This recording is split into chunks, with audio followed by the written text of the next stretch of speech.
E acho que nós estamos gravando. Uau! Estamos gravando, pelo jeito. Ok. O...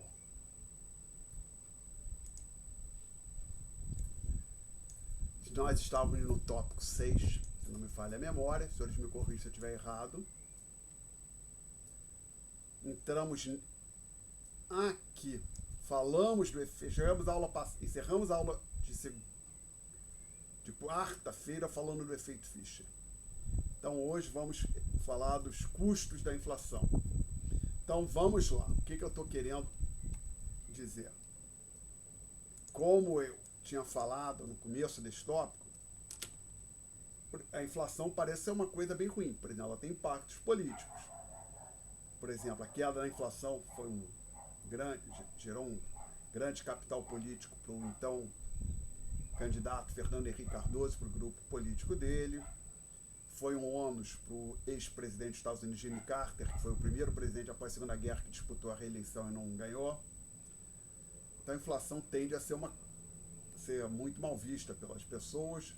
E um dos problemas é que que os economistas têm é que eles tentam quantificar esses custos, eles não sabem. Ou acham números pequenos, assim, uma fração pequenininha do PIB.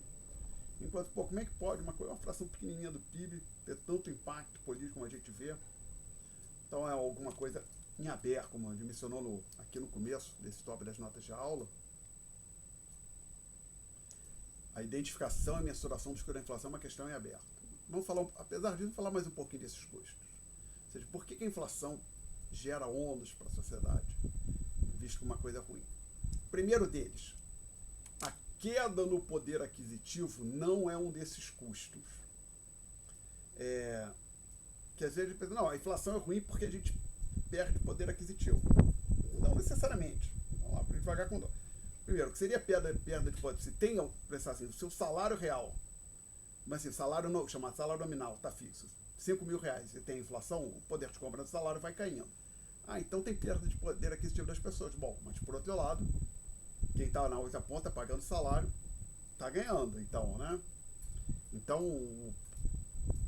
observa que, vamos colocar assim, transferência de recursos, de riqueza de uma ponta para outra, de um grupo da sociedade para o outro, não necessariamente é um custo, que no sentido, ele não reduz a riqueza total da sociedade, não torna a sociedade como um todo mais pobre, tá? Então o que a gente tem que tentar identificar é quais são os ônus que a inflação gera, que não são apenas ônus, que não são tirar do A e dar para o B. Então assim, por exemplo, contrato de aluguel. Foi assinado um contrato de aluguel de imóvel por R$1.000, e a inflação dispara no primeiro mês, no primeiro ano do contrato, que normalmente só tem contrato de aluguel no Brasil, só tem reajuste anual. Tem um custo. Não, tem uma perda, por exemplo, o proprietário do imóvel, que vai receber em termos reais menos do que ele havia antecipado. Porém, isso não é uma perda para a sociedade, que essa perda, esse fato, o que o proprietário do imóvel está deixando de receber em termos reais é justamente o que o inquilino está deixando de pagar. Então você está vendo uma transferência de renda não antecipada de uma ponta, no caso do proprietário do imóvel para o inquilino, mas perda, isso não é. Então tentar ver onde a sociedade perde com isso, com a inflação. Então alguns custos que os economistas identificaram. O primeiro, chamado custo de sola de sapato, vem do inglês shoe leather, que literalmente shoe é sapato, leather couro, na verdade era ali, é do couro, da sola, do sapato, porque mas que diabo é isso? Pensar como era na década de 50, quando os bancos não havia internet, para a pessoa fazer qualquer transação bancária, ela tinha que ir na agência, e isso valeria também para as empresas. Então, se uma empresa queria pegar o dinheiro, tirar da conta corrente e botar numa conta que rendia juros, tinha que mandar um funcionário, um representante da empresa pessoalmente na agência bancária para fazer a transação, né? Antigamente o banco funcionava assim, para você, eu me lembro disso, quando eu era pequeno, pegar dinheiro no banco, você tinha que ir com um cheque na agência, sacar, não tinha caixa automático, e não tinha Pix, não tinha nada disso. Bom, então o ponto de onde vem esse chamado True Leather Cost, e que aí não é só, que aí ficou com esse nome, mas tem um, na verdade não é só o deslocamento até a agência que associa o deslocamento de uma pessoa, seja porque a pessoa vai gerar seus próprios recursos, ou porque é um empregado de uma empresa, é que o fato é que na hora que a inflação começa a subir, pessoas, empresas, organizações têm que fazer um esforço maior, colocar mais recursos para a gestão do chamado fluxo de caixa. Então a ideia é a seguinte, por exemplo, hoje com a inflação baixa, aqui no Brasil, baixa comparativamente ao que era antes do Plano Real, o que eu faço? Eu recebo o meu salário, faço uma conta, no começo do mês faço uma conta, em vez de conta eu tenho que deixar parado na conta corrente, porque sei que vai cair algumas coisas na débito automático, fatura do cartão de crédito, conta de luz, de gás. Aí imagino, ao longo do mês vou sacar também algum dinheiro para fazer gastos, para ter um dinheiro em espécie, e deixo esse dinheiro parado lá na conta corrente. Então, basicamente, é um dia no mês que eu entro na minha conta bancária, faço as transações que eu tenho que fazer, agendo os pagamentos, e deixo um dinheiro parado lá para com esse dinheiro parar na conta corrente, fazer frente às contas que vão bater, as despesas que vão entrar na conta, ser cobradas na minha conta corrente, e para um ou outro saco de dinheiro, espécie que eu possa fazer, e também outro Pix que eu possa fazer. Ok, isso hoje. Na época do Plano Real era bem diferente, eu ficava gerenciando a minha conta todo dia, eu tinha que mexer, passava um cheque, eu parava e pensava quando é que o cheque ia bater na minha conta, para no dia que o cheque ia bater na conta eu entrar em contato com o banco e pedir o resgate. Isso, Alexandre, imagine uma grande empresa como a Vale, ou também uma pequena empresa, como um pequeno restaurante, que para ele o dinheiro que ele vai deixar parado na conta, um restaurante é algo significativo. Então o problema é que no sistema quando a inflação está alta, você não pode deixar o dinheiro parado na conta porque a perda é muito grande, né? Hoje em dia tem uma perda, mas essa perda é pequena porque a taxa de inflação é baixa. Que perda é essa? Decorrente da corrosão do valor de compra, do poder de compra da moeda. E, então eu penso que isso é um custo, que na verdade, assim, penso assim, quando eu começar, como era antigamente, se eu começar a ir ao banco com muita frequência, eu estou incorrendo no ônus, é algo que eu estou perdendo e ninguém está ganhando. Então isso efetivamente é um custo, tá? Então tem um custo chamado de sola de sapato, mas deve ser interpretado de maneira mais ampla, como o esforço que os indivíduos, as empresas têm que fazer para gerenciar recursos à medida, esforço adicional para gerenciar os recursos monetários à medida que a taxa de inflação começa a subir. Desculpe, antes de eu passar para o próximo, alguém quer fazer uma pergunta sobre esse tipo de custo aqui?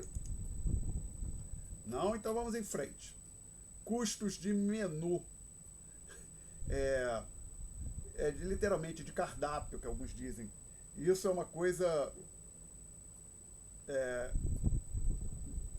interessante, que, por exemplo, hoje em dia, né, crianças que nem vocês conhecem eBay, Mercado Livre, Shopee, né? Rapaz, vocês acreditam que teve uma época que não existia Mercado Livre, não existia Shopee, não existia eBay? Vocês imaginam isso? Imagine. Imagine o que era o mundo, hein? Então, por exemplo, hoje em dia, suponho, eu quero saber quais são as calças da marca X, ou Levi's, por exemplo, que existem. Possivelmente, se eu jogar isso na internet, eu vou descobrir, né, os modelos de calça Levi's que estão disponíveis, né? Sem muito esforço, ou com algum esforço, talvez. Quais são os relógios da marca Seiko que estão disponíveis? Quais são os relógios da marca Casio? Não é muito complicado de descobrir, né? Antigamente não era assim, não. Antigamente, então, por exemplo, uma fabricante de relógio, a Seiko, ela fazia um catálogo anual que ela distribuía em papel, né? Então, para você saber o que estava vendo era difícil, e inclusive então, as empresas preparavam catálogos, que é o catálogo da empresa seria o equivalente ao cardápio / menu de um restaurante. Você entra num restaurante, tem um menu, aí o menu tem preço. Então, o que é chamado custo de menu, a ideia é a seguinte: toda vez que muda o preço do prato, o restaurante tem que alterar o menu. Às vezes, por exemplo, risca ou cola um papelzinho em cima, né? Só que dependendo, até fica meio feio. Primeiro que se começar a colar muito papelzinho, daqui a pouco começa a dar problema, né? E dependendo do restaurante, um restaurante mais refinado não quer ter um cardápiozinho todo cheio de papelzinho colado, né? Então, cada vez que mudar o preço, o restaurante tem que imprimir um cardápio novo. Então, imagina o seguinte, uma empresa que qualquer, por exemplo, uma fabricante de automóveis, ou se não quiser falar, uma fabricante de automóveis, ela faz um catálogo com todos os seus veículos e distribui lá para as revendedoras, não sei o quê. Aí, aí que eu botava o preço também. Aí, se esse preço mudasse toda semana, teria que refazer o catálogo toda semana, né? Ou então, também, se o preço muda toda semana, você faz o catálogo só dizendo modelo tal, preço sob consulta, entre em contato com a gente, mas tem um ônus adicional para essa constante remarcação de preço. Apesar do que hoje, com a internet, isso ficou menos relevante, mas ainda assim tem, por exemplo, não é de graça não. Por exemplo, quem tem produto anunciado no Mercado Livre, imagino que a pessoa tem que botar um preço lá. Eu estou aqui vendendo, por exemplo, umas camisetas, o preço da camiseta é R$50. Aí, se toda vez que mudar o preço, eu imagino que o vendedor tem que entrar logar no Mercado Livre e lá mudar o preço, né? Então, tem essa mudança constante de preço demanda recursos, esforço, trabalho das partes interessadas. Perguntas? Ok, então vamos passar para o próximo item. Peraí, mas se você, por exemplo, está gastando mais papel imprimindo esses menus, esses cardápios, não é o papel que você que outra pessoa está vendendo? Não, Como é que não, isso vai diminuir a não, receita? veja bem, você pode pensar assim, pode colocar de outra forma. Vou tentar até tirar, vamos sair um pouco de inflação. Criminalidade, não no sentido de violência, assassinato, mas tipo, criminalidade de roubo, tá? O furto. Um impacto ali, tem vários impactos ali, mas vamos pegar um aqui que muitas vezes as pessoas não prestam atenção. Que observa o seguinte, quando você põe um criminoso, alguém se envolve numa atividade criminal, o objetivo é, por exemplo, furtar um automóvel. Tem que mobilizar a pessoa, recursos, para essa atividade, furto do automóvel, tá claro? Uhum. E quando eles são bem-sucedidos, você não criou um automóvel novo. Então, ou seja, você mobilizou a sociedade, na prática, isso acontece. Mobiliza recursos simplesmente para tirar o automóvel do legítimo dono e deixar na mão dos criminosos. Ok? Então, se você pensar, se não existisse a criminalidade, os recursos utilizados na atividade criminosa poderiam ser utilizados para a produção de outras coisas. Produção de coisas novas, não só para tirar de um lugar e colocar em outro, entendeu? Tá. É tipo um custo de oportunidade que você está falando. Pode interpretar como de oportunidade, mas o ponto é que você está, no caso desse exemplo que eu dei aqui, está havendo uma mobilização de recursos produtivos só para tirar bem de uma pessoa e passar para outra. Estamos abstraindo ainda do aspecto da legalidade do aspecto. Tem outros custos que eu poderia trazer, discutir, mas vamos pensar nesse que é bem simples. Agora vamos pensar então no caso desse fala custo de menu, pensar como era antigamente, que as empresas faziam um catálogo. Ou no caso de um restaurante, como até hoje, que muitos restaurantes têm o catálogo físico, tá legal? O menu físico. Pensa assim, tem um bando de menu pronto, aí muda o preço, vai jogar todos fora e preparar uma nova tiragem, onde só vai mudar o preço. Teve, ou seja, um recurso que era útil, que ficou obsoleto, que eram os menus, os cardápios, que estavam impressos, prontos para uso, que ficaram obsoletos só porque o preço mudou. Aí a sociedade faz um novo esforço para gerar novos cardápios, tá? Isso é bom para quem produz cardápio. Sim, é bom para quem produz cardápio, mas o fato é que a sociedade como um todo, ela está alocando recursos para a produção de cardápios só porque o preço subiu. Assim, ela não precisaria fazer isso, a sociedade não precisava fazer isso, tá? Saquei isso aqui. Tá? E como eu falei, hoje mesmo não é mais menu no papel, mas veja bem, mesmo como esquece o menu no papel que eu falei no Mercado Livre. O que o Mercado Livre ganha quando alguém entra lá e muda um preço? Provavelmente nada, né? Não sei se ele cobra por isso. Possivelmente, acho que é até ruim para o Mercado Livre, porque o sujeito está entrando lá no. Está demandando sistema, recursos do Mercado Livre, que o cara loga na conta, isso puxa pouca coisa, mas puxa recursos, né, de informática, só para mudar o preço. Não tá, que o Mercado Livre quer que lá dentro tenha produto aberto para atrair consumidores, né? Ok? Tá respondido, Guilherme? Uhum. Ok. Então, vamos passar para o próximo item. Decorrente de variabilidade dos preços relativos e distorção na alocação de recursos. Isso é um ponto importante, gente. Que diz respeito ao funcionamento do sistema de preços. O sistema de preços funciona, que é uma coisa maravilhosa. Assim. O negócio ponto é, para e pensa o que seria a nossa vida se não existisse o tal sistema de preços, de comprar, vender coisas, trocas. Eu vou dizer o seguinte, a vida seria bem mais curta para todo mundo. Bem mais curta. Né? E o impressionante, como é que essas coisas funcionam, assim, a gente nem se dá conta. Mas, por exemplo, agora há pouco eu fui num restaurante, comi. Parece uma coisa simples, né? Pô, sai de casa, vai num restaurante, comer daquilo, faz uma refeição. Já chega ali na hora, passa o cartão, tá pago. Pô, mas pensa, só o pagamento, a infraestrutura que está por trás do pagamento do cartão e a própria refeição, que contratou cozinheiro, tem que limpar a cozinha, comprar alimentos, né? Comprar a massa, o arroz, o feijão, a carne, temperar, tem um bando de gente trabalhando no restaurante para preparar a comida, né? Um bando de gente, os garçons trabalhando lá também, tem caixa. E tudo isso está acontecendo graças à existência do sistema de preços. Então, o sistema de preços ele permite que os recursos sejam alocados de forma a atender às nossas necessidades, nossas aspirações, levando em conta que os recursos são escassos, né? E tudo isso funciona porque os preços mandam sinais para os agentes econômicos. Então, estoura uma guerra no Oriente Médio, o preço do petróleo dispara. Essa elevação no preço do petróleo sinaliza para todos os agentes econômicos que o petróleo se tornou relativamente mais escasso comparativamente à situação um dia, 2 dias antes. Tá? E qual um dos problemas da inflação? É que os preços, o reagir dos preços devido à inflação, eles não acontecem de forma simultânea e às mesmas taxas. Cria-se você perturba o funcionamento do sistema de preços. Por quê? Digamos assim, supõe que todo mundo resolve reajustar o seu preço uma vez por semana. Alguns preços vão ser trocados na segunda, outros na terça, e assim vai.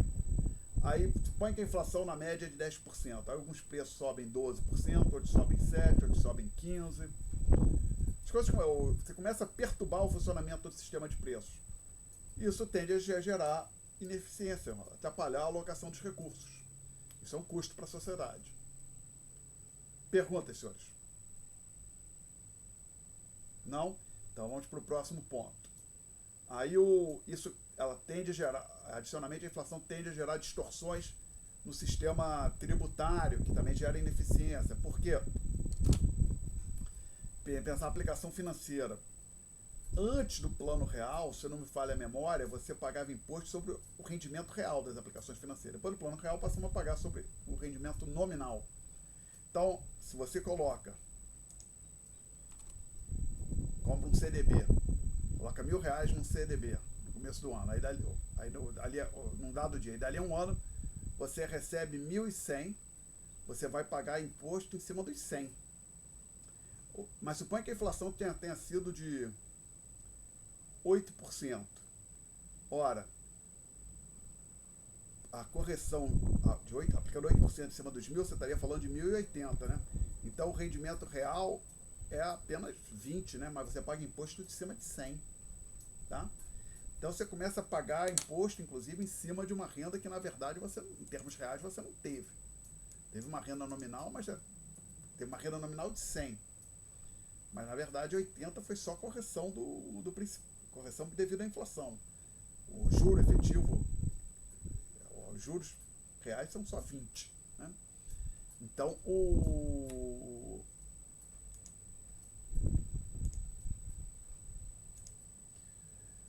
você tem uma distorção. Se a inflação começar a disparar, você vai começar a ter um bando de gente pagando imposto sobre os rendimentos nominais. E isso começa a impactar as decisões das pessoas de como elas vão alocar seus ativos, ou pela sua riqueza, sobre quais ativos elas irão comprar. Isso tem impactos também sobre a economia. Outro, também R na fonte. Isso tende a puxar para cima a carga tributária. E se a carga, aí a gente vai discutir aqui, mas tributo tende a gerar ineficiência na economia. Então, se a carga tributária começa a subir por conta da inflação, ela está indiretamente causando ônus na sociedade. Por que o IR tende a subir por conta da inflação? Porque a chamada tabela do IR não é reajustada todo ano, por exemplo, demora. Então, por exemplo, aí a tabela do IR, para quem não sabe, define algumas faixas. Vamos dar um exemplo aqui bem simples. Não sei os valores hoje no Brasil, mas é uma coisa do tipo assim, de 0 a R$1.000, vou colocar assim, vou mudar isso aqui.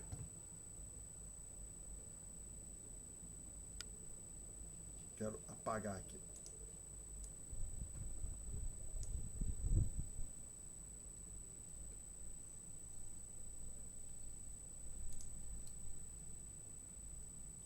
Quem ganha de 0 a R$1.000, ambos incluídos, paga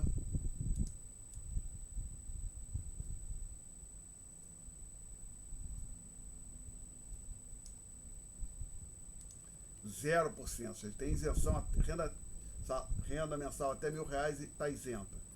Aí quem ganha mais do que R$1.000 e vai, digamos, até 5.000, incluindo 5.000, paga, digamos, 15%. E quem ganha de 5.000, digamos, até 10.000, pagaria 20%, uma tabela hipotética, aí continua. É uma tabela progressiva de imposto de renda. Qual o problema que a inflação, se a tabela não for reajustada? Quando tem um processo inflacionário, os salários em algum momento começam a subir também. Então vai acontecer, por exemplo, imagine que tinha alguém que ganhava R$900, não pagava imposto. Aí tem uma inflação e daqui a pouco, por conta da inflação, a pessoa acaba tendo um reajuste, ela passou a ganhar 1.200. Aí ela entra nessa faixa aqui. Aí ela vai começar a pagar imposto, tá? Mas apesar de que em termos, mesmo que o aumento salarial só tenha sido somente o necessário para manter o salário real no patamar que ele estava antes da inflação começar a se acelerar. Então, quando a gente tem a inflação, com essas tabelas de IR não são reajustadas com frequência, ela começa a fazer com que todo mundo comece a pagar mais imposto, tá? E aí a mesma coisa que eu tinha falado antes. Imposto tende a gerar distorções, tá? Perguntas? E o último... Não, tem mais dois, desculpe. Decorrentes da confusão e inconveniências geradas pela inflação. Eu colocaria isso aqui junto com a perturbação dos preços relativos, da variabilidade dos preços relativos, perturbar o funcionamento do sistema de preços. Porque basicamente você começa a ter que fazer um esforço adicional. Por exemplo, as empresas, a contabilidade começa a ficar mais complexa. Por quê? Começa a ser obrigatório você, sempre que vai comparar o balanço de um ano com o balanço do outro ano, corrigir os valores monetários. Por exemplo, curiosidade, nas disciplinas que vocês estão fazendo, já devem ter pego, por exemplo, o balanço de uma empresa em 2020 e o balanço da mesma empresa em 2021. Já fizeram esse tipo de exercício? Imagina. Já. Vocês fizeram alguma correção pela inflação? Não. Não, então veja bem, como a inflação está baixa, você pode, olhando se é só um ano ou dois, pegar o balanço de uma empresa qualquer em 2 anos e ver o ativo circulante saiu de 5 milhões para 5 milhões e meio. Aumentou aqui 10%, tá? Ok? Como a inflação está baixa, veja bem, se aumenta 10%, parte é só recomposição da inflação. Mas como a inflação está baixa, você pode fazer isso com uma aproximação. Agora, se a inflação é de 70%, 80%, 100% ao ano, como é hoje na Argentina, você olhar o ativo circulante em valores monetários em 2 anos, não quer dizer nada isso. Você tem que aí você vai ter que fazer a correção pela inflação, tá? Então, quando a inflação começa a disparar, alguns procedimentos que você tinha, que eram válidos ou funcionavam relativamente bem em situação de inflação baixa, deixam de funcionar. Isso decorre de você, na prática, ter uma unidade de medida ou de conta variável, né? Então a inflação torna mais difícil que a moeda exerça a função de conta e tem que lidar com isso e colocar recursos adicionais para isso. Então, nesse exercício simples de pega o balanço da empresa e vê qual era o ativo circulante no final de 2022 e qual era o ativo circulante no final de 2021. Esse exercício simples vai ter um complicador adicional quando a inflação está alta, que é a correção pegar o ativo circulante de 2021 e expressá-lo a preço de 2022, tá? Perguntas, senhores? Não? E tem um outro que ele menciona aqui, custo decorrente da redistribuição de riqueza gerada pela inflação inesperada. Vamos dividir essa frase aqui, primeiro, esse pedaço aqui, com a par com esse aqui que eu não marquei, desculpa. Redistribuição arbitrada de riqueza. Então, vamos pensar o seguinte. Dois indivíduos estão para firmar um contrato de aluguel. Aí eles têm suas respectivas expectativas sobre a trajetória da inflação. Pode ser a mesma ou não, tá? Então, por exemplo, vamos supor que a gente está falando de um inquilino e um proprietário. Eles acertam que o valor do aluguel de um imóvel pelo prazo de 1 ano vai ser R$2.000. Pensa assim, o Ezinho aqui quer dizer esperado. O inquilino espera que ao longo do período de 1 ano a inflação vai ser da ordem de 5%. O nosso amigo proprietário espera que a inflação seja da ordem de 7%. Para a discussão que eu estou fazendo aqui, é irrelevante se essas expectativas são distintas. Podia botar 5% ou 7%, um valor comum para os dois, tanto faz. Pode ser distinto também, mas supõe que aí ao longo do ano acontece, por exemplo, a inflação ser de 20%. Tá? O que acontece aqui? Relativamente a o que eles estavam esperando, esse sujeito aqui, que é o proprietário, ele perdeu. Porque ele tinha ali um fluxo de R$2.000 todo mês, quando ele esperava a inflação de 7% ao longo do ano, então algo pouco abaixo, ou na faixa de 0,5% ao mês, e foi algo muito maior que isso. Então ele vai receber, em termos de, tendo em vista o que era a expectativa de inflação dele e o que foi a inflação realizada, ele vai receber em termos reais muito menos do que ele havia antecipado. E por outro lado, o inquilino saiu beneficiado, porque ele esperava pagar, em termos reais, muito mais do que ele vai efetivamente pagar. Então houve uma transferência de renda do inquilino para o proprietário. A própria transferência de renda de um lado para o outro, por si só, ela não é um custo. O diabo é que tem uma sutileza aqui.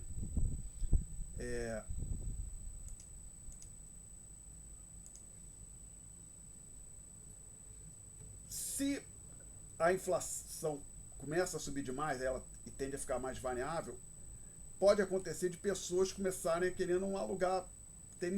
Por exemplo, o proprietário, prefiro deixar o imóvel fechado do que alugar e receber muito pouco. E por outro lado, pode acontecer também a mesma preocupação com o inquilino. Sei lá, a inflação hoje está alta, eu entro aqui num contrato, mas se de repente o governo estabilizar e jogar a inflação no chão, então assim, a existência da incerteza, quando a inflação está muito alta, tende a ser mais certa, atrapalha a negociação entre as partes. Então, a perspectiva de que isso aqui possa acontecer já começa a dificultar o funcionamento da atividade econômica, criar empecilhos à realização de transações, tá? Perguntas? Não? Então vamos quase que fechar, mas vamos olhar uma outra coisa aqui, que tem isto aqui. Nós começamos este tópico discutindo este gráfico. Aqui eu vou ter que fazer um rotate view, rotate left, é isso que eu quero? Sim. Lembra, nós estamos discutindo esse gráfico. Falamos, olha, queremos entender por que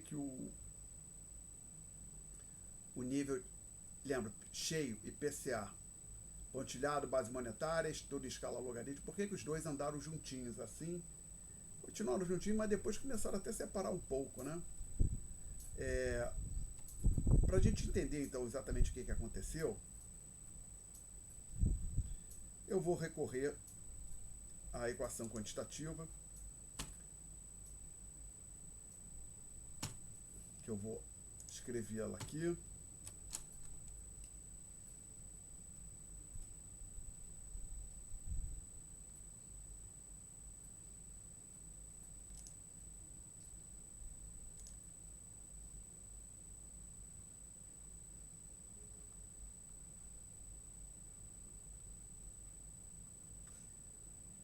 E temos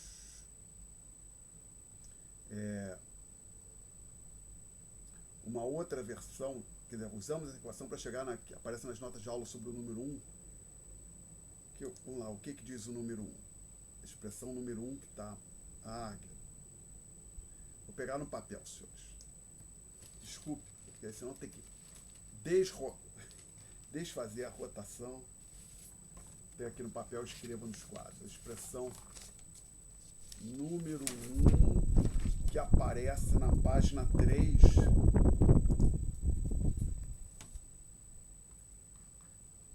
Que diz variação percentual dos preços. Que é essa a taxa de inflação. Do lado esquerdo é a taxa de inflação. É isso aqui.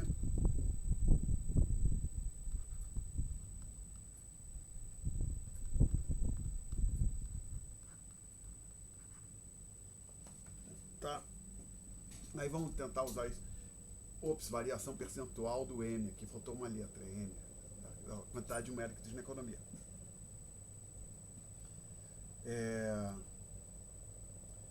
Então, o que está acontecendo aqui nesse gráfico, na verdade, como a curva cheia é pontilhada e aqui a escala logarítmica, nós estamos bem próximas, o que está acontecendo é que, a grosso modo, a variação percentual do IPCA e da base monetária é essencialmente a mesma até esse momento, até essa quebra aqui, mais ou menos, tá? E ele continuou bem próximo, ainda um período, até mais ou menos por aqui. Aí você pode então interpretar de maneira simples o seguinte, é que, olha, esse pedaço aqui era assim, foi próximo de zero.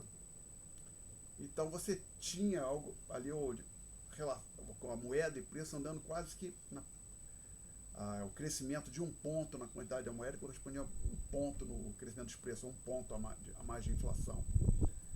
Tá? Aí aí a pergunta é, tudo bem, então funcionou muito bem. E aqui, Alexandre, o que aconteceu depois? Está separando. Então vamos tentar entender. Então, assim, que a grosso modo, esse primeiro pedaço aqui, que você tem o que o Milton Friedman falou. A inflação é um fenômeno monetário. Quando a moeda vai crescendo, os preços tendem a acompanhar. Pode não ser 1 para 1 a relação, sempre exato, mas as duas curvas andam juntas. Porque o ponto não aconteceu da curva preta ter essa, ou seja, o preço está fazendo com essa trajetória que você está vendo, e observa. Isso aqui provavelmente não pode ser coincidência, mas talvez, acho que não é, né? Qual é a chance de você escolher aleatoriamente duas variáveis, por exemplo, preço da batata e peso do corpo, peso do Alexandre, plotar as duas e as duas andarem juntas? Não é. Então você tem alguma coisa que realmente relaciona o preço e a quantidade de moeda. E foi o que a gente discutiu no capítulo, né?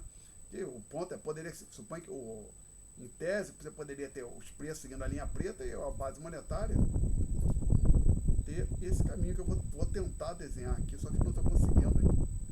O que está acontecendo? Então, fazer aqui. Por que não? A base monetária poderia ter feito isso, né? Poderia. Se preço e moeda não tivesse nada a ver, quando aí nem precisaria, né? Poderia ser assim, a base monetária simplesmente tem essa trajetória assim, ó. E aí, não tem nada a ver, pelo preço e moeda não tem nada a ver, tá? Parece que tem, realmente, quando você olha aqui essa parte inicial do gráfico. Então, agora, focar a parte que eu acho menos interessante, mas que às vezes alguns alunos, é natural, fiquem preocupados, por que tem essa diferença aqui? Vamos tentar entender, então, o que aconteceu na segunda parte. Então, o que eu faço? Observe, isso aqui é julho de 94, tá? Aqui, isso aqui é o plano real, ali é lá com julho de 94. Você pode, o gráfico 2 é como se eu desse um zoom nisso aqui, né? Ou seja, o gráfico 2 é como se eu dando um zoom, não é todo. Vocês vão ver que eu peguei janeiro de 95, lembrando, aqui é julho de 94, aí aqui eu pego o IPCA e base monetária de janeiro de 95 até dezembro de 2018, tá? De novo, IPCA linha cheia, base monetária linha pontilhada. E aqui aparece, quando você deu esse zoom, você vê algumas coisas que aqui não era tão evidente. Esses picos recorrentes na base monetária, aqui são chamados de sazonalidade, um efeito sazonal que acontece, um efeito que se manifesta periodicamente, sempre no mesmo, não vou dizer mesmo, mas na mesma fase do ano, por exemplo, sazonalidade anual, por exemplo,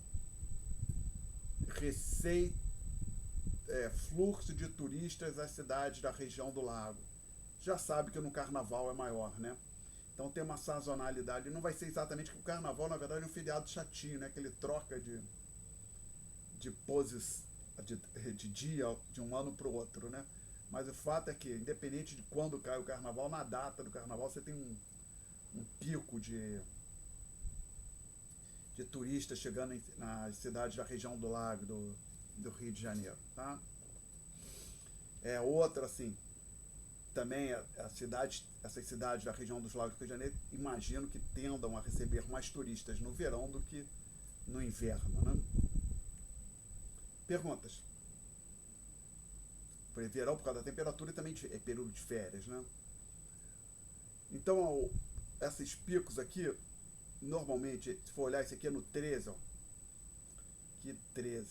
Aí um outro pico, olha, que aqui é o 25, vamos ver se eu consigo puxar o 25, é quase uma linha reta, né?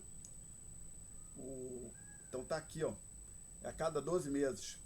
Na verdade é que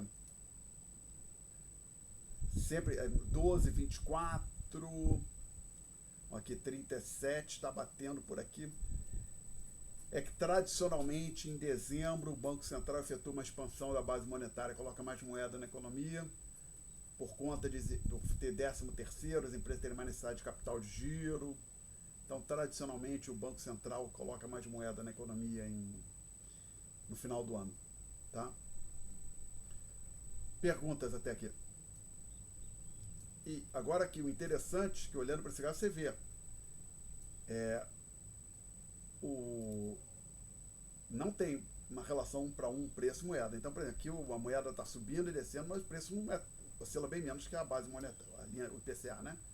Bem menos que a base monetária, mas você vê algumas coisas interessantes. Então, por exemplo, olha aqui, de repente, o mercado subiu um pouco mais rápido e teve uma puxada aqui, tá?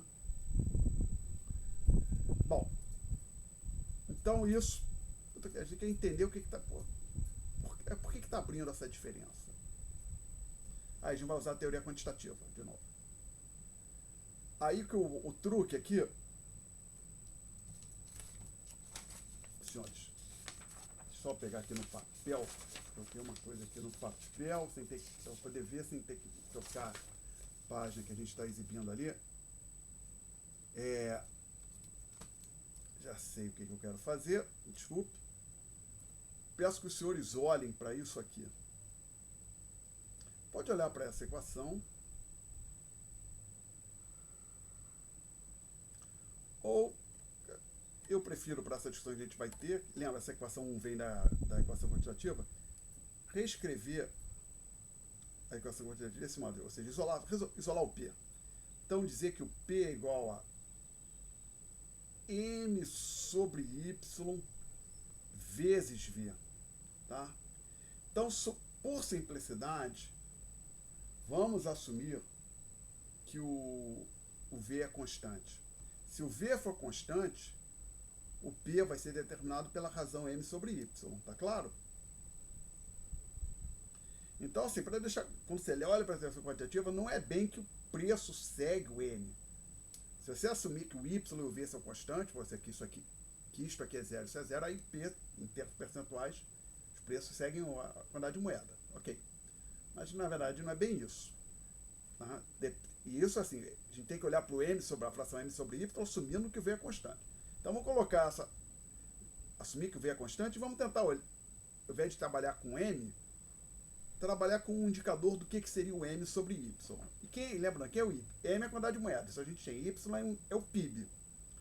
E nesse gráfico aqui, como no gráfico anterior, dados mensais. Então, eu preciso de um indicador mensal da atividade econômica, de PIB. Uma medida mensal do PIB. Não existe. O IBGE calcula o PIB trimestral, e algo relativamente recente, de uns 20 anos para cá. Então, o que eu fiz, eu catei um indicador mensal, seria uma medida, uma espécie de uma espécie de PIB mensal, eu peguei chamado IBCBR, esse indicador aqui, que é calculado pelo Banco Central, tá? Só que ele não está disponível desde janeiro de 95. Então, só está disponível em janeiro de 2003. Foi o período que eu peguei. E aí eu botei mais uma linha aqui. A linha cheia, assim como antes, é o IPCA. A linha pontilhada é a base monetária, que continua abrindo, ó, se afastando da pontilhada. E eu peguei, agora botei um pontilhado mais grosso, que é a base barra IBCBR. Tudo em logaritmo, tudo saindo de 1. Aí observa o seguinte. Está abrindo um pouquinho, mas a distância diminui, né? Ok? Então, quando você faz um esforço adicional e leva em conta, na verdade, é que o Y não é constante. Você tem que olhar para essa fração, parte dessa discrepância que tem aqui, ó, já desaparece. Aí a diferença que sobrou, aí é porque o V está variando. Aí a gente não fiz, mas poderia possivelmente ser feito um esforço adicional. Por que o V está variando?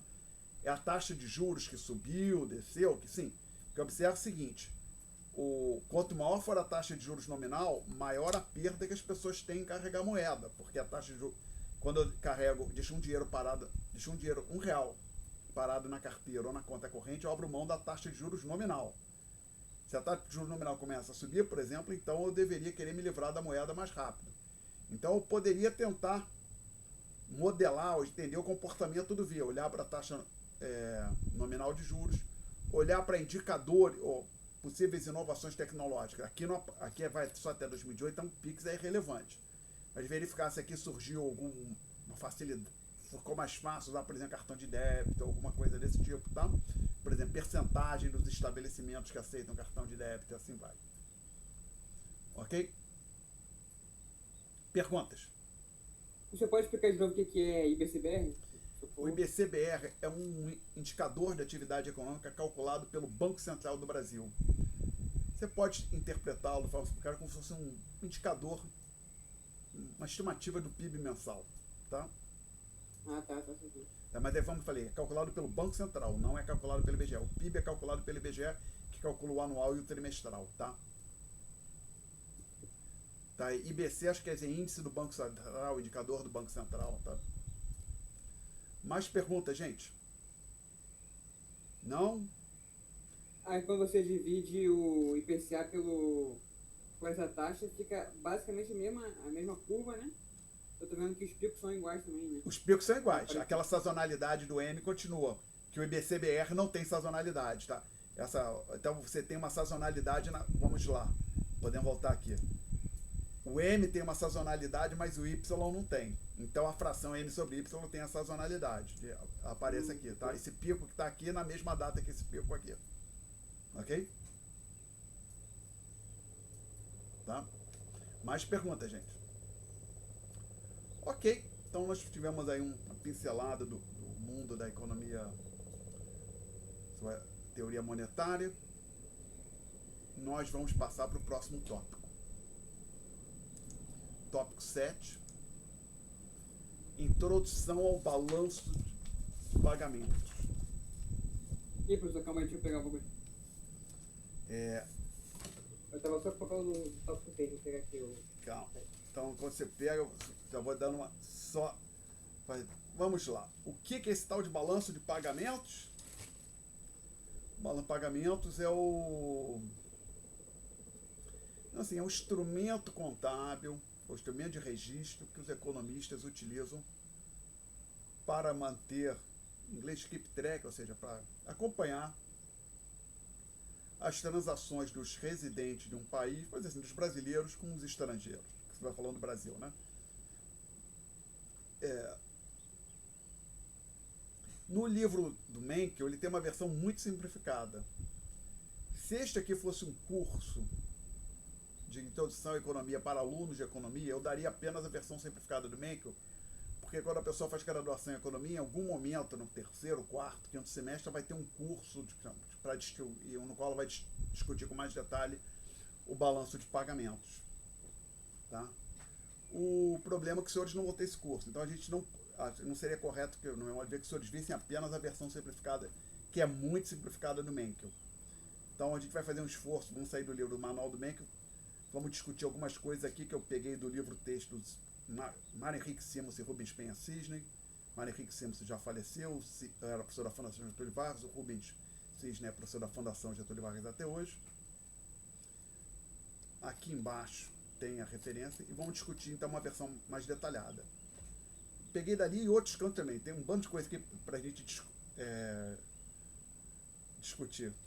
Os senhores vão ver como é que às vezes até as partidas dobradas algumas pessoas conseguem mexer e bagunçar, por incrível que pareça, né? Agora que vocês já estão craques nesse negócio de partida dobrada, pô, uma coisa, depois que você aprende a mexer, é uma coisa tão boa, não é? Funciona tão bem, faz sentido, não faz? O que vocês acham? Ou eu estou inventando isso? Vocês gostam de partidas dobradas? Sim, né? Não, assim, primeira vez que eu vi, quando o professor, a cada débito corresponde um crédito igual ao valor, fiquei, hã? Peraí, não, esse cara tá de piada, não pode ser. Que inclusive, assim, quando fala um crédito, o dinheiro foi creditado na sua conta, não, só gosto de crédito, só gosto de crédito. Débito é ruim, né? Eu até penso, até os nomes são engraçados, né?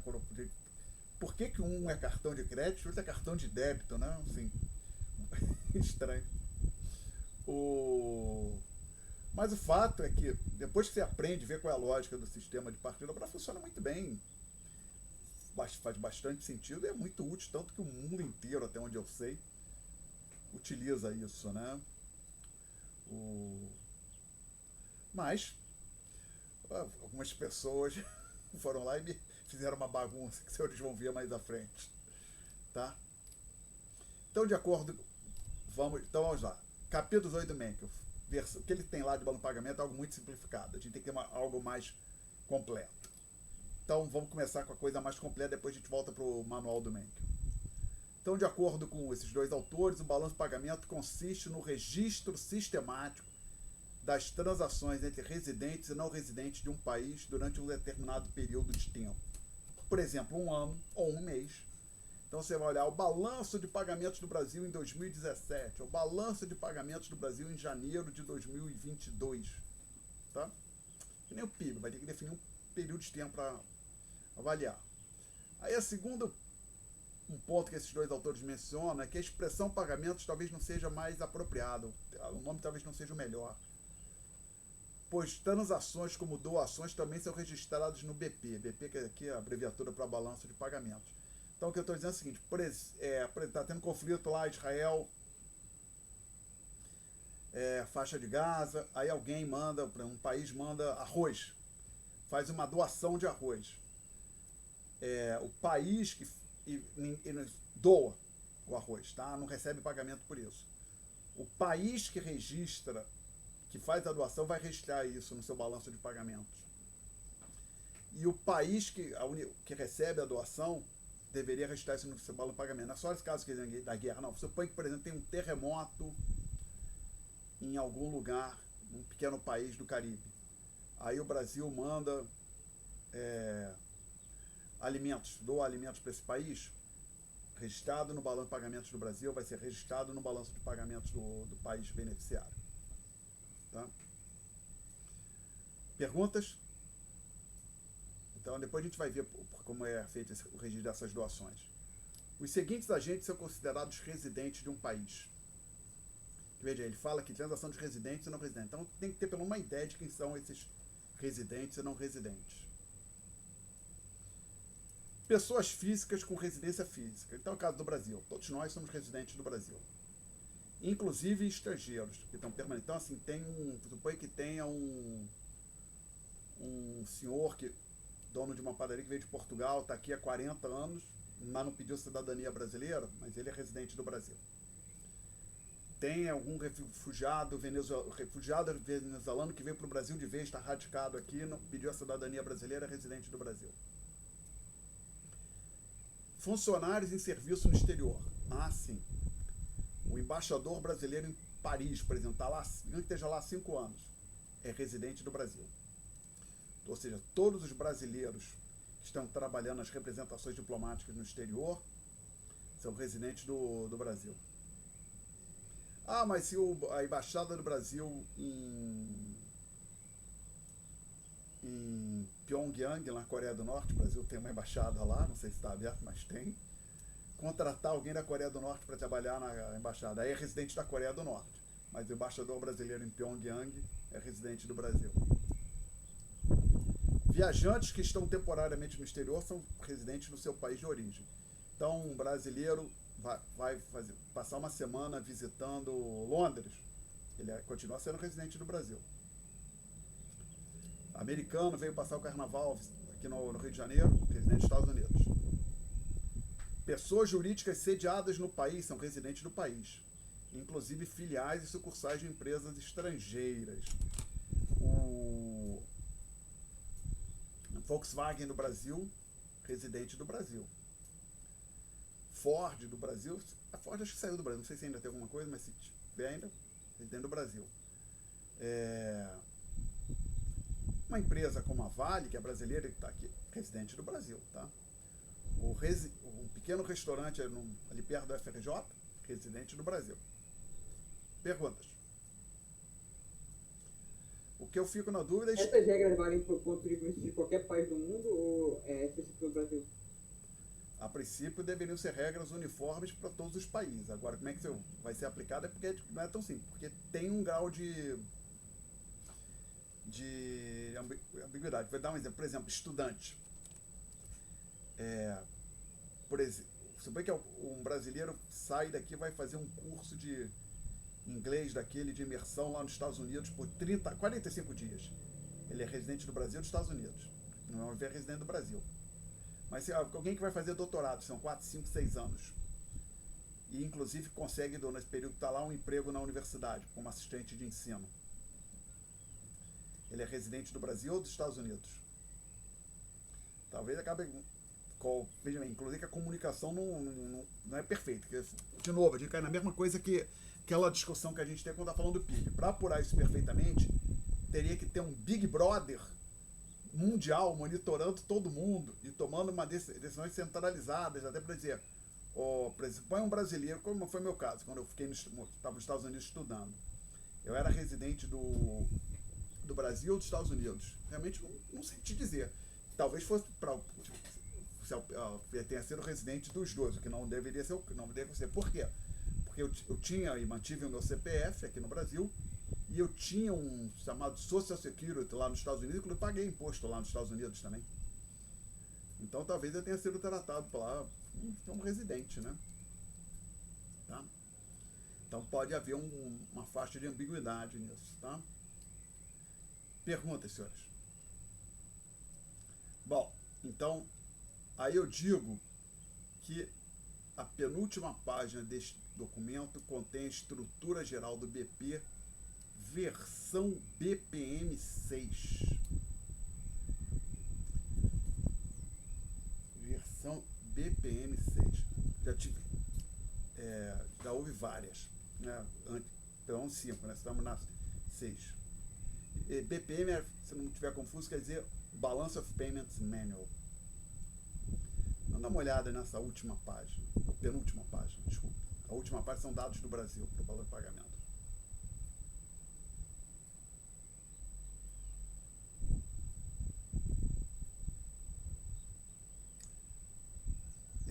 E eu estou vendo que eu não consigo botar. Então, deixa eu ver se eu diminuo isso aqui um pouquinho, botar 200%, o que acontece? Não. Nem que eu. Peraí, desculpe. Aqui acho que é Ctrl L ou Page F11. Deixa eu ver, Ctrl L, não. F11. Não, ele não fez o que eu queria. Ah, fez. Vocês estão conseguindo ver ainda? Ou ficou muito pequeno? Tá meio embaçado, Então, peraí, então deixa eu sair daqui, dar um F11 de novo, ver se eu saio. Então, deixa eu fazer o seguinte, botar aqui 200, ver como é que fica. 180. Tem mesmo, Oi? A Lene disse que dá pra dar a gente aqui consegue dar zoom, mas eu não sei não. Eu tô com o PC, Não, mas. Peraí, deixa eu ver uma coisa aqui. não, já tá no zoom. Deixa eu dar uma zoom to 175. Aí acho que vai caber. Que saco, ficou por um. Não, agora deu. Vocês estão conseguindo ler ainda? Sim. Ok. Então, observe que o balanço de pagamentos ele tem lá em cima uma parte chamada conta corrente. Para vocês, pode como se fosse as contas de resultado. Que lembre-se, me corrija se eu estiver errado. Conta de resultado são aquelas que não aparecem no balanço de patrimônio, no balanço de patrimônio, como receita de vendas, salários, despesa com salário, não é isso? Ou eu estou confuso? É isso aí. Então, pode pensar assim. A conta corrente é como se tivesse algumas contas de resultado. E esses outros dois itens aqui, conta capital e conta financeira, seria como se fosse a variação das contas patrimoniais, tá? Então, assim, investimento ativo são os ativos que os residentes do país têm. Ativos estrangeiros que os residentes do país possuem, tá legal? Mas você não está listando o saldo deles, você só está listando a variação de um período para o outro, tá? O que lista ali. Então, se aqui aparecer, digamos, mais 10 de saldo, não quer dizer que o país tem 10, já que não. Quer dizer que houve uma variação de 10 para mais ou para menos. Depois a gente vai ver qual é a direção dessa variação, tá? Esse aí veja o que tem aqui.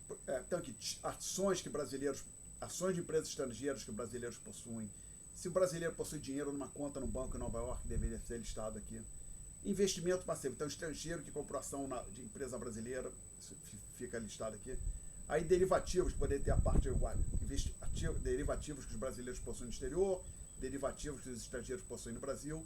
E esse item aqui, ativos de reserva, basicamente são os ativos de respeito aos ativos internacionais do Banco Central, ou reservas internacionais do Banco Central, que a gente já até falou, inclusive acho que na aula passada.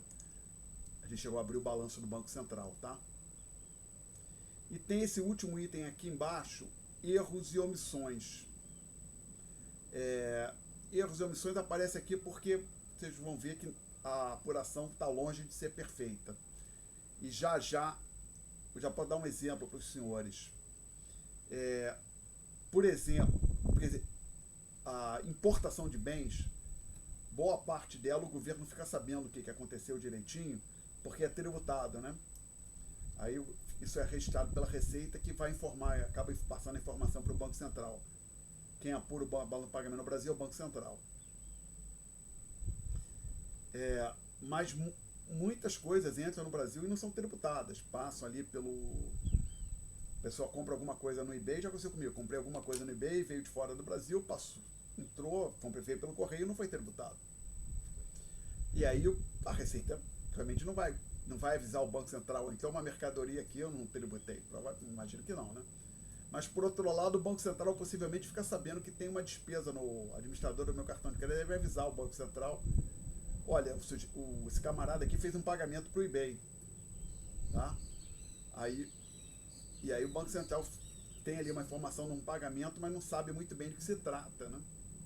Ou na verdade nem o eBay, na verdade é o PayPal, mas o PayPal pode ser, o PayPal a pessoa pode estar usando o PayPal para comprar um livro lá fora, como também pode estar comprar um serviço, ou talvez como vocês podem usar o PayPal para fazer investimento, comprar ações de empresas estrangeiras. Vamos supor que pode. Aí cria uma confusão, né? Como é que o Banco Central tem sei que tem um pagamento feito para o PayPal, um dinheiro que foi para o PayPal, mas foi usado para quê? Para comprar um livro? Comprar uma camisa lá fora? Ou comprou fez um investimento? Certamente que eu lembrei o seguinte, eu nunca fiz, mas o PayPal permite que você passe dinheiro do PayPal para conta corrente. No Brasil, certamente. Então, quem tem saldo no PayPal pode informar. Quem tem dinheiro no PayPal pode informar. PayPal, passa o dinheiro que eu tenho de saldo aí contigo para minha conta corrente. E eu acho que a pessoa pode informar conta corrente. Se a pessoa tem conta corrente no Brasil, nos Estados Unidos, ela pode informar a conta que ela tem no Brasil e a conta dos Estados Unidos, seja brasileiro ou americano. Então, talvez você pode ter, por exemplo, dinheiro saindo de uma conta corrente no Brasil e no via PayPal e para uma conta corrente nos Estados Unidos, da mesma pessoa, e isso ficar, senão as autoridades não terem plena informação disso para poderem registrar, fazer o registro adequado, um registro fiel disso no balanço de pagamentos, tá? Perguntas? Ok, então essa é a estrutura. Então, a grosso modo, conta corrente, a gente registra ali bens e serviços. Dentro de bens e serviços, a gente vai ter a chamada balança comercial. Então, balança comercial, exportação e importações somente de bens. Bem que tem existência física. E tem a chamada balança de serviços, onde você registra, por exemplo, viagens, transportes. Tá, por exemplo, passagem aérea. Um brasileiro vai viajar para o exterior e compra uma passagem. Ele vai para Londres e compra uma passagem com uma empresa britânica, que não, talvez tem chance de ter que ser registrado no balanço de pagamentos, né? Que por aqui você pode ir no website de empresas como a British Airways, a britânica. Eles acham que até tem alguma coisa em português, mas não necessariamente é residente do Brasil, né? Mas pode acontecer até de brasileiro comprar passagem de uma empresa que certamente não tem nada aqui no Brasil. Porque, por exemplo, tem essa pensando assim, num país como os Estados Unidos, tem grandes empresas aéreas como Delta, American Airlines, mas tem empresas menores que não voam para o Brasil, que não tem representação no Brasil. Então você pode imaginar, um brasileiro compra uma passagem Rio-Miami da Gol e compra uma passagem Miami-Boston de uma empresa americana, tá? E essa passagem, então, Miami-Boston, deveria ser registrada aqui, esse item viagens. Ou transporte, aí não está claro para mim qual dos dois seria, né? Talvez viagens. Então pode ser, na bolsa tem viagem, transporte, aluguel de equipamentos, outros serviços. Aí tem a parte de rendas, chamada renda primárias. Remuneração de empregados, salários ordenados, participação de lucros, juros, ou seja, remuneração de capital financeiro, lucros. Como é que isso pode funcionar?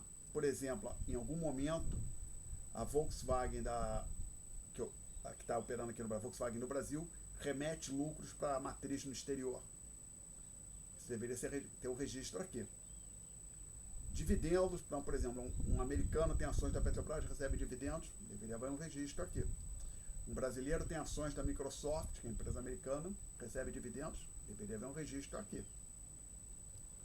Rendas secundárias são o principal, transferências unilaterais correntes. A gente vai ver depois isso é como contrapartida para doações. Depois a gente vai ver como isso funciona. E outras rendas, não ocorre nenhum exemplo, tá? Mas pode. Alguma outra renda que surgir pode ser registrada aqui. Conta capital, isso aqui, até onde eu sei, só existe para perdão de dívida, até onde eu sei. Não, tipo, não, eram duas coisas que eu lembrei. Primeira, supõe que país A perdoa uma dívida que o país B tem com o país A. Isso vai levar um registro na chamada conta aqui nesse item aqui. E tem a outra maneira de outro local para tipo de transação que deve ser registrado aqui, imagina, associada à migração. Vi isso no manual de balanço de pagamentos. Imagina o seguinte: um venezuelano, os senhores sabem, não sei como é que está agora, mas na época teve um fluxo considerável de venezuelanos que entravam no Brasil pela fronteira norte do Brasil, em Roraima, ou Rondônia, acho que em Roraima. E aí imagina que um venezuelano daqueles está vindo de vez para o Brasil. Estou indo embora da Venezuela, não quero mais saber. E ele traz na carteira $1.000, um ativo, né? $1.000, um ativo. E ele vira residente do Brasil. Então é que veja bem, o Brasil ganhou $1.000 de ativo. Isso tem que ser registrado em algum lugar. Seria nesse item aqui, conta capital teria um registro aqui também.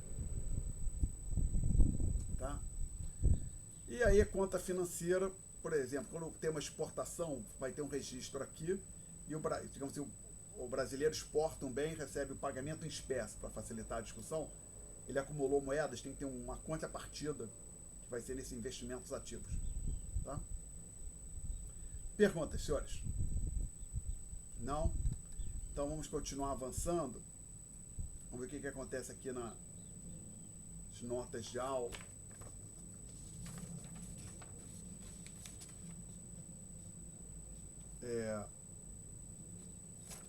O que eu falo aqui? Eu digo, em algum momento, que a soma com sinal invertido das rendas primárias e secundárias é igual à renda líquida enviada ao exterior. Ah, sim. Lembra, nós falamos em algum momento. Olha que eu toquei. Deixa eu ver uma coisa aqui, peraí.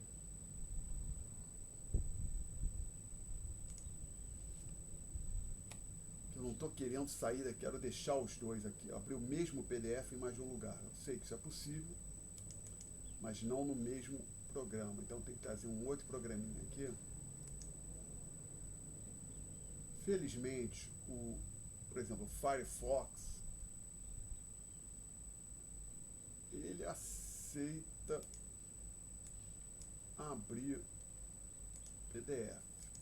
Então vou usar essa propriedade do glorioso Firefox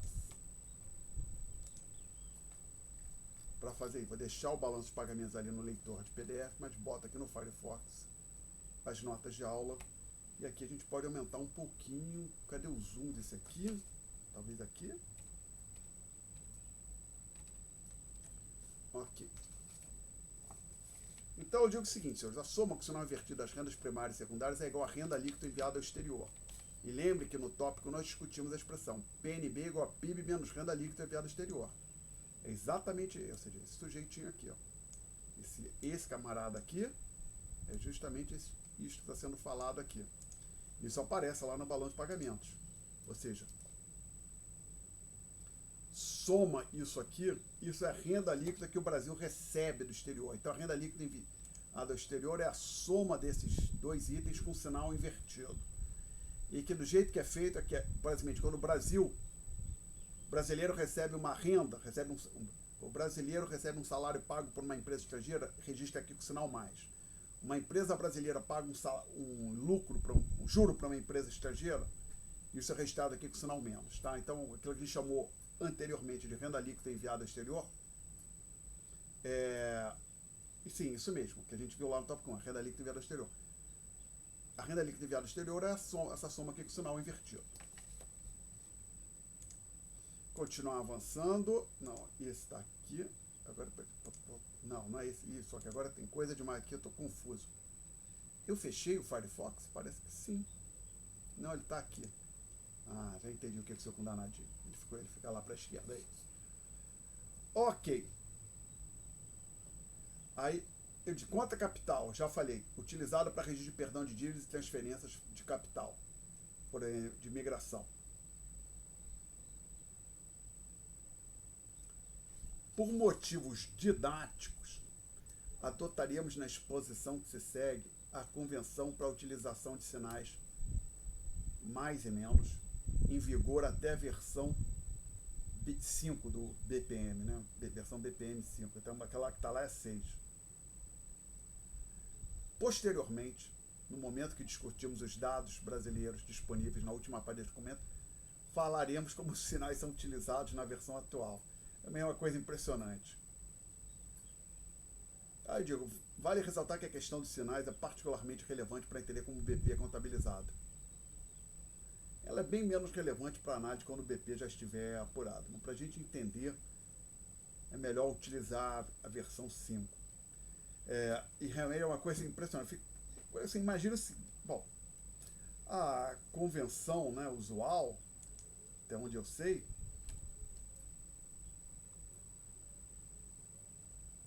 quando alguém vai apurar o balanço patrimônio, ativo, passivo, sendo que aqui, lista aqui embaixo, patrimônio líquido, né? Essa é a convenção usual, né? Ativo à esquerda, passivo à direita. Mas, imagine que alguém tivesse uma ideia, assim, conseguisse estabelecer por A mais B que o melhor é botar o ativo na frente do papel e o passivo no verso. Seria melhor. Quer dizer que vamos fazer assim necessariamente? Não, né? Porque tem toda uma estrutura que já existe para a convenção que está em vigor, tem um estoque de demonstrativos contábeis. Então, assim, ou outra maneira de falar, supõe que alguém chegasse à conclusão seguinte, que nós aqui no Brasil dirigimos do lado direito, né? Não, se todo mundo passar a dirigir do lado esquerdo no Brasil, como é no Reino Unido, ele passar a dirigir do lado esquerdo, você vai ter uma economia de combustível. Então, para qualquer economia de combustível, a gente vai mudar tudo no Brasil? Não, teria que ser uma economia de combustível suficientemente grande para justificar o ônus, o custo que seria fazer tal mudança, não é isso? O que vocês acham? Pois é. Porque tem que, por exemplo, mudar todo o modelo dos carros, da fabricação. Isso, sim. E aí ia ter um período de transição que ia ter carro feito para dirigir do lado direito, ia ser um caos, né? Nacionalização também. Nacionalização da cidade. Então, assim, para você dizer, não, olha, se todo mundo, se a gente passar a dirigir do lado esquerdo como fazem no Reino Unido, vai poupar gasolina, mas peraí, tem um custo essa mudança, não faz de graça, né? Mas, Alexandre, Oi. tu já viu uma reportagem, acho que é daquela empresa de logística americana, a DHL, que ela proibiu os caminhões virarem à esquerda porque virar à esquerda gasta mais combustível que virar à direita, então só pode virar à direita para economizar combustível, tipo, surreal. Essa eu não vi, mas se for pensar, mas é algo numa escala menor. 3 esquerdas para dar uma direita, né? Alguma coisa assim. Mas é uma escala menor do que isso que eu estava falando, mudar todo o trânsito no Brasil. Que assim, o meu ponto é, para você fazer uma mudança, você não é suficiente você dizer que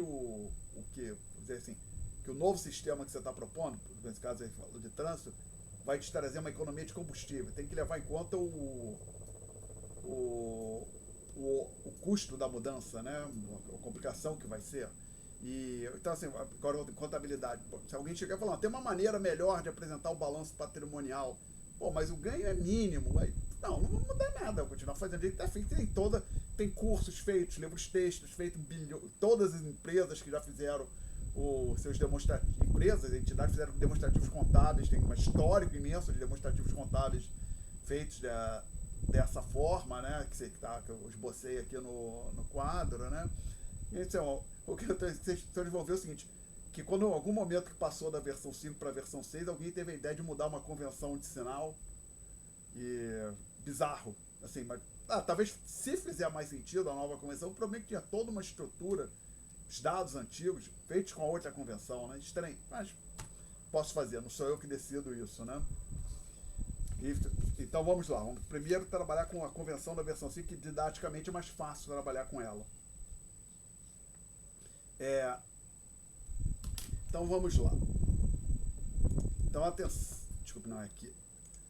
atenção para esse ponto. Vamos utilizar a convenção da versão 5. Só vamos voltar para 6 quando a gente discutir os dados brasileiros. E aí eu menciono o seguinte, o BP é contabilizado através do sistema de partidas dobradas. Mais uma vez, olha elas aí. Só que a convenção que adotaram é crédito é um sinal positivo, débito é um sinal negativo. Ah, não sei por que foi feito assim. Então, algo tem um lançamento a crédito, vai ter, digamos, de 200, mais 200 num canto, um lançamento a débito, menos 200 em outro local, tá? E eu vou adotar aqui o seguinte, um lançamento hipotético de referência, uma operação hipotética de referência. Talvez fosse melhor dizer operação hipotética de referência, que na verdade são dois lançamentos, né? O que eu falo? Lançamento, e aqui lançamento, seria melhor operação hipotética de referência. Eu basicamente eu tenho uma operação fictícia na minha cabeça, vejo como ela é registrada e a partir da hora que eu entendo a lógica dessa operação, eu consigo registrar outras que nós vamos discutir aqui. Suponha que o BCB, o Banco Central do Brasil, exporta café no valor de $1 e recebe o pagamento de espécie. O Banco Central do Brasil não exporta café, a gente sabe disso. E se eu fizesse, provavelmente não receberia o pagamento em espécie, né? Mas tudo bem, me permitam fazer desta forma, tá? Me permitam tomar essa operação hipotética como exemplo. Os lançamentos, nesse caso, seriam mais um nas exportações, menos um outros ativos de reserva. O que você está falando, Alexandre? Você lançaria mais um aqui nas exportações e tem que ter a contrapartida de menos um. O menos um é nesse ativos de reserva, mais especificamente seria aqui, ó, nessa parte moedas e depósitos, tá? Menos um. Ok? E, inclusive, isso aqui, veja bem, o menos um é débito. Então, o registro negativo aqui quer dizer que o país está acumulando ativos, tá ok? Alguém quer fazer uma pergunta sobre isso? Não? Então, discutida a operação hipotética, a gente vai atacar alguns exemplos de lançamentos, mas aí eu vou tentar agora fazer o que eu já fiz em outros momentos, dar um print screen nisso aqui e ver se eu consigo colar esse troço, isto aqui, no nosso quadro negro. Eu acho que eu vou conseguir.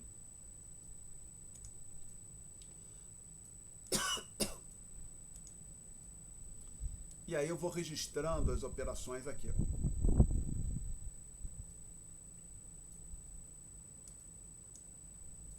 Então vamos lá. Eu vou tentar ir trocando as cores, inclusive. Só ver uma coisa aqui. São quantas operações? 7. Operação 1 vou fazer em azul. Então, a primeira operação, um brasileiro exporta café, agora pode ser um brasileiro ou uma empresa brasileira, exportou café no valor de $100, recebe como um pagamento um cheque de um banco norte-americano. Aí imagina assim, o brasileiro recebeu o cheque, mesmo que ele não faça nada, ele está segurando aquele ativo na mão. Tá? Então vamos ver como é que a gente registra isso aqui. A gente vem para cá. Estamos falando da operação 1, que eu vou fazer. Então, azul é 1. Então, mais 100 nas exportações. É como se fosse receita, crédito, tá? Menos 100 aqui nos tais investimentos ativos. Agora, observe que eu coloquei essa estrutura que eu coloquei aqui. Não é tão detalhado assim. Na verdade, se você entrar lançar no Banco Central, você vai achar investimento ativo detalhado. Dinheiro espécie, saldo em conta corrente, ações, imóveis, e assim vai, tá? Então, o que está em azul corresponde à operação 1.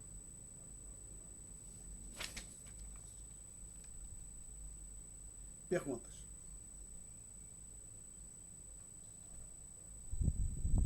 Então, vamos olhar agora a operação 2. O mesmo brasileiro que tinha recebido esses $100, agora vai pegar esses $100 e vai comprar ações da Microsoft na Bolsa de Nova York.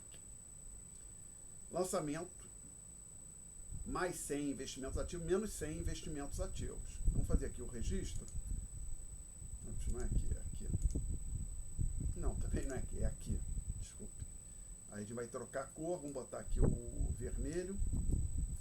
Então, um vermelho é referente à operação 2. É mais 100 para, que é o cheque que ele está se desfazendo, menos 100, que é a aquisição das ações, tá? O que eu menciono aqui é que a conta investimento possui subitens que permitem registrar essa operação de maneira mais detalhada, ou seja, aquele item investimento ativo teria várias linhas, dinheiro espécie, ações, títulos de governos estrangeiros, e assim vai, tá? E o mesmo comentário vale para outras coisas do balão pagamento, né? Exportação vai ter exportação de produtos agrícolas, exportação de batata, de soja, de cebola, importação de batata, cebola, soja, maquinário, computadores, e assim vai. Perguntas. Então suponha que agora o item operação 3, houve uma enchente no Brasil e o governo do Reino Unido resolveu ajudar e doou o equivalente a 40 milhões de dólares, 40 dólares, para ajudar as vítimas da enchente. Os lançamentos, menos 40 importações, mais 40 em rendas secundárias, transferências unilaterais correntes. Vamos colocar aqui e botar uma corzinha aqui.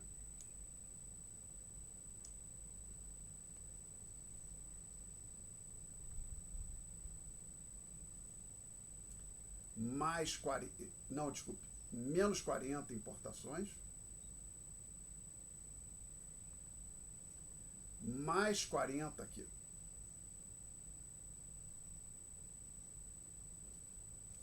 Tá? Exportações é o resultado sinal oposto que as exportações. Que é se as exportações são créditos, as importações são débitos, né? E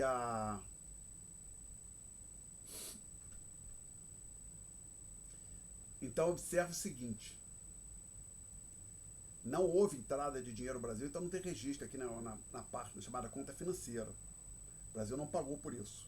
Mas houve o bem entra no Brasil, a gente registra como importação. O bem sai do Brasil, a gente registra como exportação. Se tem ou não um pagamento associado a isso, é outra questão. Tá? Então até pode imaginar o seguinte: supõe que uma empresa, a Volkswagen alemã, tem uma máquina lá que ela não vai mais usar, que está modernizando as suas linhas de montagem na Alemanha, mas essa máquina ainda pode ser utilizada nas linhas de montagem aqui no Brasil. Ela manda a máquina para cá. Máquina entrando no Brasil é registrada com a importação, apesar de não ter um pagamento, né? Tá? Perguntas? Não, vamos em frente. Próxima operação, a 4.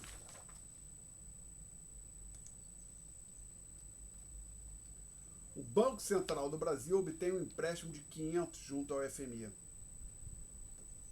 Lançamentos, mais 500, investimentos passivos, menos 500 ativos de reserva. Então vamos lá, colocar aqui a operação 4. Precisa de outra cor. Colocar o preto.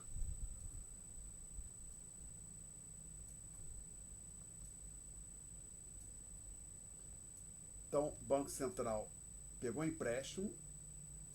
Lembra, quando a gente acumula ativos, a gente faz o sinal negativo, quando a gente faz o ativo, aqui é com o sinal positivo, e é como se fosse aqui vai ter um sinal positivo, porque ele está se endividando. Ou, outra maneira, pensa assim, vai estar entrando dinheiro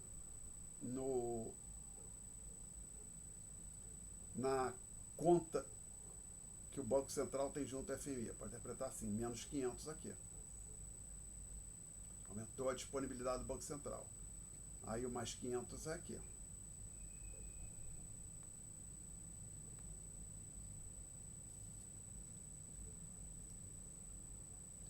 Perguntas? Não? Próxima operação.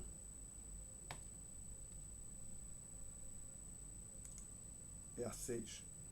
O Banco Central, não é a 5, né? Eu estou numerando aquilo direito lá. tem que ter sido 4 a última. Sim, então agora é a 5. O Banco Central paga 50 dólares de juros referentes ao empréstimo acima. Lançamento, mais 50, ou seja, menos disponibilidade no caixa do Banco Central, nas reservas do Banco Central, menos 50 nas rendas primárias, que são juros que o país pagou para o exterior. Então vamos lá, procurar outra cor aqui. Botar esse cinza aqui. Dá pra ver esse 5? Esse cinza dá pra ver ainda? Bom de novo, como é que é, cadê? Oi? Pode abrir de novo aí. O 5, dá pra ver esse 5 aqui? Ou ficou muito claro? Ah, dá pra ver, dá pra ver. Tá, então deve dar pra ver. Mas dá pra ver. Tá. Então vamos lá. Foram 50 dólares de juros que o Banco Central, 50 nessa unidade aqui, 50 milhões, seja lá o que for, que o Banco Central pagou de juros. Então, ó, menos 50 aqui, ó. Renda que o Brasil está pagando para o exterior, né, aqui com sinal negativo. E dinheiro saiu do caixa do Banco Central. Lembra, dinheiro entra no caixa do Banco Central é sinal negativo. O dinheiro sai do caixa é sinal positivo. Então, o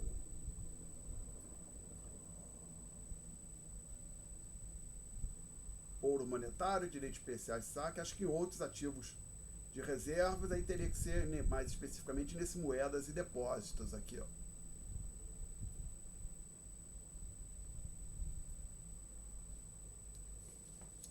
Foi o que eu botei? Outros ativos de reserva, espero que sim.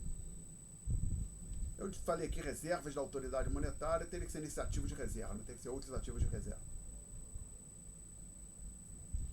Aí vamos ver agora qual é a operação 6. O Banco Central amortiza 100, então eu tinha feito empréstimo de 500 na operação 4, na 5 pagou 50 de juros, na operação 6 amortiza uma parte do principal, 100. Lançamento, mais 100 nas reservas, que é dinheiro que sai do caixa, menos 100 no tal investimentos passivos. Então, vou pegar aqui. Esse aqui, 6. Operação 6. 100, pagou 100 do mesmo empréstimo.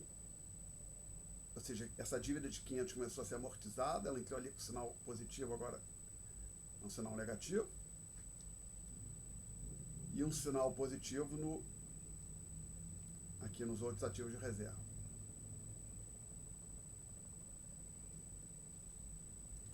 Item 7. Agora acho que acabaram as cores, volto para o azul.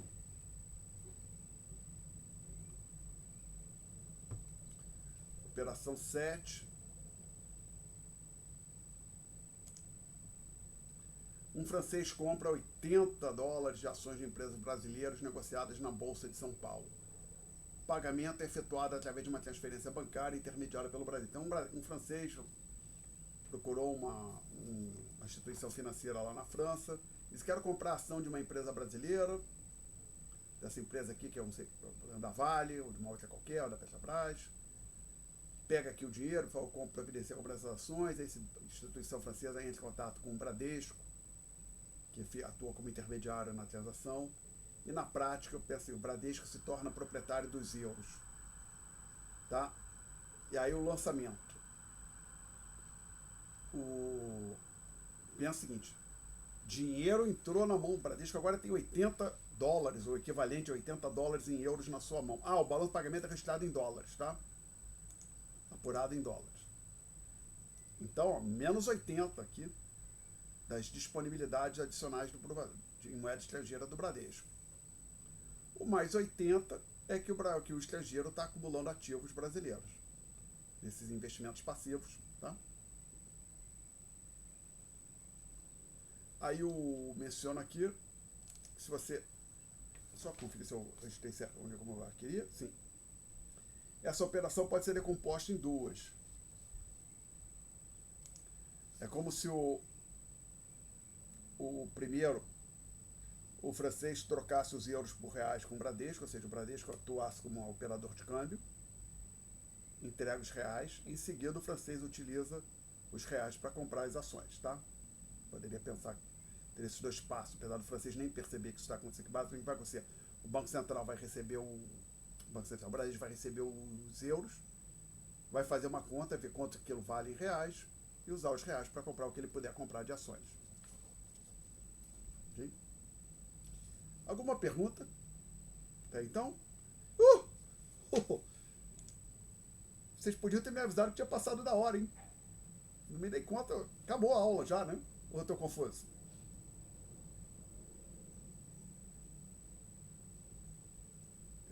Alguém acabou de botar, agora que eu vi há 1 minuto, a Raíssa botou que tinha. Eu não me dei conta, agora que eu vi. Então, estamos parando por aqui.